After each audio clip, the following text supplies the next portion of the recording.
మాట్లాడేటప్పుడు వ్యవసాయ అభివృద్ధికి మా ప్రభుత్వం చేపట్టిన విధానాలను పూర్తిగా వివరిస్తారు. సూపర్ 6 హామీలలో భాగంగా మా ప్రభుత్వం అన్నదాత సుఖీభవ ప్రధానమంత్రి కిసాన్ పథకం ద్వారా అర్హులైన రైతులకు పెట్టుబడి సాయం ప్రకటించింది. మా ప్రభుత్వం రైతుల సమగ్రాభివృద్ధికి పొలం పిలుస్తోంది. వడ్డీ లేని రుణాలు, భూసార కార్డుల పంపిణీ, వ్యవసాయ పనిముట్ల సరఫరా, భూసార పరీక్షల ప్రయోగశాలలు, పొలం బడి వంటి పథకాలను అమలు చేస్తోంది. 2024-25 ఆర్థిక సంవత్సరం రబీ కాలం నుండి పంటల బీమా పథకాన్ని సవరించడం మరియు స్వచ్ఛంద నమూనాని అవలంబించడం వలన రైతులు వారి వ్యక్తిగత అవసరాల ఆధారంగా ఈ పథకాలలో పాల్గొనే స్వేచ్ఛను, వెసులుబాటును కల్పించడం జరిగింది. గ్రామీణ ఆర్థిక వ్యవస్థ స్థూల విలువను పెంచడంలో పశుసంవర్ధక రంగం కీలక పాత్ర పోషిస్తుంది. పశు సంపద మరియు కోళ్ల పెంపకం మన రాష్ట్రం దేశంలోనే 2వ స్థానంలో ఉంది. మన రాష్ట్రం గుడ్ల ఉత్పత్తిలో మొదటి స్థానంలోనూ, మాంసం ఉత్పత్తిలో 4వ స్థానంలోనూ, పాల ఉత్పత్తిలో 5వ స్థానంలోనూ ఉంది. వివిధ పథకాల కింద పశువులకు ఆశ్రయం, గ్రాసం మరియు వైద్య సహాయం అందించడం ద్వారా పశు సంపదను పెంచుతూ పశువులకు రక్షణ మరియు సంరక్షణ కల్పించాలని మా ప్రభుత్వం తీర్మానించుకుంది. పశువుల ద్వారా జీవనోపాధిని పొందుతున్నటువంటి యాదవులు, కురుమలు మరియు ఇతర వర్గాల ఆదాయాన్ని పెంచడానికి మా ప్రభుత్వం కృతనిశ్చయంతో ఉంది. పశు బీమా పథకాన్ని అమలు చేయడం ద్వారా ప్రభుత్వం ఈ వర్గాల జీవనోపాధికి రక్షణ కల్పిస్తోంది. సాంప్రదాయ మత్స్యకారుల చేపల చెరువులను లీజుకు తీసుకోకుండా గత ప్రభుత్వం ఉత్తర్వులను జారీ చేసింది. దశాబ్దాలుగా చేపల చెరువులపై ఆధారపడి జీవనం సాగిస్తున్న మత్స్యకారుల ప్రయోజనాలను పరిరక్షించడానికి మా ప్రభుత్వం ఆ ఉత్తర్వులను ఉపసంహరించింది. 23,000 చేపలకు వేటకు అనువైన బోట్లకు మా ప్రభుత్వం రాయితీపై డీజిల్ను అందిస్తోంది. వ్యవసాయ మరియు అనుబంధ రంగాలను ప్రోత్సహించడంలోనూ, గ్రామీణ ప్రాంతాల అభివృద్ధిలోనూ సహకార రంగం కీలక పాత్రను పోషించే సామర్థ్యాన్ని కలిగి ఉంది. ప్రాథమిక వ్యవసాయ పరపతి సంఘాలను కంప్యూటరీకరణ చేయడం ద్వారా బలోపేతం చేసి రైతులకు ఆర్థిక సమీకరణను పెంచడం జరుగుతుంది. 2024-25 ఆర్థిక సంవత్సరంలో వ్యవసాయ మరియు అనుబంధ రంగాలకు 11,855 కోట్ల రూపాయల కేటాయింపును ప్రతిపాదిస్తున్నాను. సంక్షేమం. మన గౌరవ ముఖ్యమంత్రి గారు సంక్షేమం గురించి ఇలా అంటుంటారు: ప్రజలు ఎల్లప్పుడూ సంక్షేమం మరియు అభివృద్ధి, సుపరిపాలనను కోరుకుంటారు. వాటిని అందిస్తున్నంత కాలం ప్రజలు మనతోనే ఉంటారు. సంక్షేమం మరియు అభివృద్ధిని సమతుల్యం చేయాలనే విశ్వాసం 3 దశాబ్దాల కింద 1995లో ఉమ్మడి ఆంధ్రప్రదేశ్ రాష్ట్ర ఆర్థిక మంత్రిగా ఆయన చేసిన తొలి బడ్జెట్ ప్రసంగం నుంచే మనకు స్పష్టమవుతుంది అధ్యక్ష. ఆయన మాటల్లోనే స్థూలంగా చెప్పాలంటే మా ప్రభుత్వ ప్రధాన ఆశయం పేదరిక నిర్మూలన, బడుగుల సంక్షేమమే మా పరమావధి. పేదల సంక్షేమానికే మా ప్రభుత్వం సర్వదా అంకితం. అంత మాత్రాన రాష్ట్ర సర్వతోముఖాభివృద్ధి కుంటుపడనిస్తామని అనుకోవద్దు. ఆ పని ఎప్పటికీ జరగదు. నిధుల కొరత కారణంగా ఏ అభివృద్ధి కార్యక్రమం కుంటుపడరాదన్నది మా ధ్యేయం. అలా కుంటుపడకుండా కృషి చేస్తాం.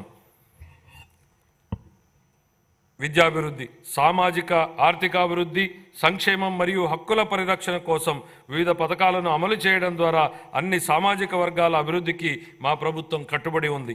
సంక్షేమానికి పెద్దపీట వేస్తూ స్వర్ణాంధ్ర 2047 దిశగా మేనిఫెస్టోలో ఇచ్చిన హామీలకు అనుగుణంగా మా ప్రభుత్వం ఎన్నో పథకాలను రూపొందిస్తోంది. మేనిఫెస్టోలో ఇచ్చిన హామీ మేరకు అధికారం చేపట్టిన వెంటనే సామాజిక భద్రత పెన్షన్ను 3,000 రూపాయల నుండి 4,000కు పెంచడం జరిగింది. ఎన్టీఆర్ భరోసా పెన్షన్ పథకం ద్వారా 64,38,000 మంది పెన్షన్దారులకు నెలకు 4,000 నుండి 15,000 రూపాయల వరకు పెన్షన్లు అందుతున్నాయి. మా ప్రభుత్వం అధికారంలోకి వచ్చిన మొదటి నెలలోనే ఎన్టీఆర్ భరోసా పథకం కింద 4,400 కోట్ల రూపాయలు, అలాగే 24 జూన్ నుండి ఇప్పటి వరకు మొత్తం 15,218 కోట్ల రూపాయలు విడుదల చేయబడ్డాయి. కళాశాలల నుండి ధృవపత్రాలు పొందేందుకు విద్యార్థులకు ఇబ్బందులు తలెత్తకుండా ఉండేందుకు మెట్రిక్ అనంతర ఉపకార వేతనాలను నేరుగా కళాశాల ఖాతాలలోకే విడుదల చేస్తోంది. గత ప్రభుత్వం మిగిల్చిన పెండింగ్ ఫీజు రీయింబర్స్మెంట్ బకాయిలను కూడా దశల వారీగా విడుదల చేసేందుకు ప్రయత్నాలు జరుగుతున్నాయి. మా ప్రభుత్వ పథకాలు మాలదాసరి, మాదిగ, రెల్లి, అరుంధతీయ మరియు ఇతర షెడ్యూల్డ్ కులాల వర్గాలకు మేలు చేస్తాయి. రజకులు, దూదేకులు, నాయీ బ్రాహ్మణుల వంటి సాంప్రదాయ వృత్తి సమూహకాలకు ఆధునిక వృత్తి పద్ధతుల ద్వారా వారి జీవనోపాధిని పెంపొందించడానికి ఆర్థిక సహాయం అందించాలని ప్రతిపాదించబడింది. సాంప్రదాయకంగా నైపుణ్యం కలిగిన నేత కార్మికులకు వారి నైపుణ్యాలను మెరుగుపరచడానికి వీలుగా ఆర్థిక సహాయం కూడా అందించడం జరుగుతోంది. మా ప్రభుత్వ పథకాలు వడ్డెర, వాల్మీకి, గౌడ, కళింగ, గవర, పద్మశాలి, బెస్త, సగర, ఉప్పర వంటి వెనుకబడినటువంటి తరగతులకు లబ్ధి చేకూరుస్తాయి. షెడ్యూల్ తెగల కుటుంబాలకు సాధికారతకు మా ప్రభుత్వం పూర్తిగా కట్టుబడి ఉంది. గిరిజన వర్గాల సంక్షేమం కోసం పోస్ట్ మెట్రిక్ ఉపకార వేతనాలు, ఆర్టీఎఫ్, ఎంటీఎఫ్, అంబేద్కర్ విద్యానిధి మొదలైన ముఖ్య పథకాలను అమలు చేయడం జరుగుతోంది. గిరిజన ప్రాంతాలలో మౌలిక సదుపాయాల అంతరాలను పూడ్చడంతో పాటు నాణ్యమైన విద్య, పౌష్టికాహారం మరియు ఆరోగ్య సంరక్షణ మరియు గిరిజన వర్గాల ఆర్థికాభివృద్ధిపై కూడా మా ప్రభుత్వం ప్రత్యేక దృష్టిని సారించనుంది. వివిధ పథకాల ద్వారా అల్పసంఖ్యాక వర్గాలకు ఆర్థిక కార్యకలాపాలలోనూ మరియు ఉపాధి కల్పించడంలోనూ సమాన భాగస్వామ్యం లభించేలా మా ప్రభుత్వం చూస్తోంది. వారి విదేశీ విద్యకు, అలాగే ఇమాంలకు, మౌజంలకు మరియు పాస్టర్లకు ప్రోత్సాహకాలు ఇవ్వాలని ప్రతిపాదించడం జరిగింది.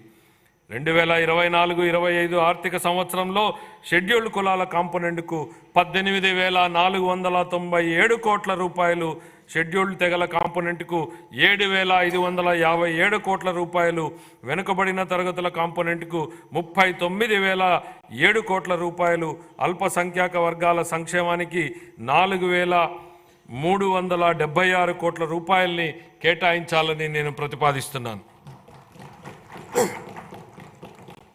మహిళా అభివృద్ధి మరియు శిశు సంక్షేమం. డాక్టర్ బిఆర్ అంబేద్కర్ గారు మహిళా సాధికారత ప్రాముఖ్యతను నొక్కి ఇలా అన్నారు: మహిళలు సాధించిన పురోగతి స్థాయిని బట్టి నేను సమాజం యొక్క పురోగతిని కొలుస్తాను అని. గౌరవనీయులైన ముఖ్యమంత్రి గారు కూడా ఈ ఆలోచనను గట్టిగా విశ్వసిస్తారు.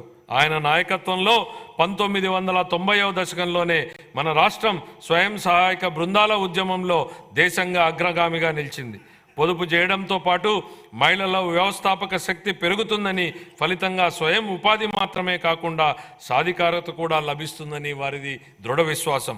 విస్తృత స్థాయిలో ఒక ఉద్యమంలాగా జరుగుతున్న కార్యకలాపాలకు నాటి ప్రభుత్వ సహకారం లభించడం వలన రాష్ట్రంలోని స్వయం సహాయక సంఘాలకు విశేష ఆదరణ దక్కింది. దీనివల్ల మన రాష్ట్రం దేశానికే ఆదర్శంగా నిలిచింది. మన రాష్ట్రంలో 10 లక్షలకు పైగా స్వయం సహాయక సంఘాలు ఉన్నాయి.